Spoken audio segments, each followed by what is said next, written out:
We start supporting most of our girls around the time that they enter middle school, so around the time they're 12 or 13 years old, when they've just come out of primary school, when school is free, and they're entering middle school or high school when they have to start paying fees for their education.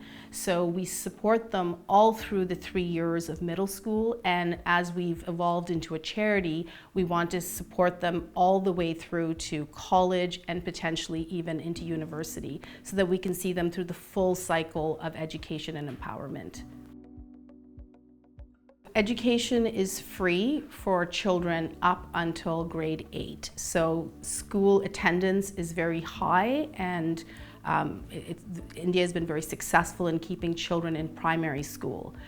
When girls enter middle school, that's when fees increase significantly. The other thing that happens in education is that the number of schools for girls in middle school and high school decreases significantly. So travel distances increase quite a bit. These are barriers that girls struggle with, the fees as well as the travel distance, that keep girls home. The second thing that happens to girls around that age is parents work long hours, typically in agriculture, and are away from the home for sometimes days at a time. These girls are needed at home to support siblings, cook, clean, so housework is another major contributor to girls not going to school at that age.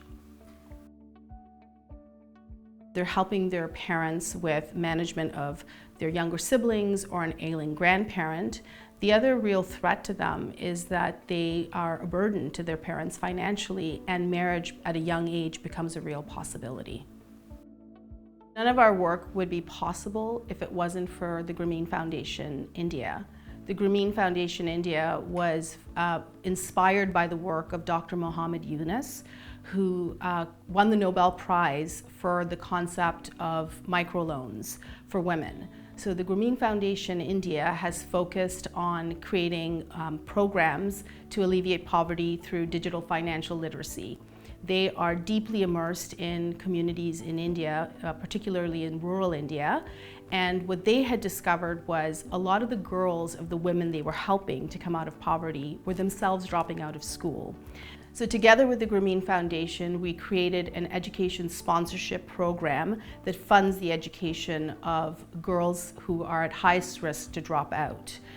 One of the things that we do differently is we open up bank accounts directly in the name of the girls, and we fund their education directly into those bank accounts. We believe that financial literacy starts young, and these girls start to manage their own, the funds for their own education early in life, and this will translate into longer-term empowerment for them financially. The opportunities for our girls are increasing every single year. Our girls are dreaming about becoming doctors, they're dreaming about becoming teachers, about working in the police, as police officers. Really, when we think about the next 10 years, the opportunities are really endless for our girls, and we dream of them being able to achieve, with our help, anything that they really want to do in our world.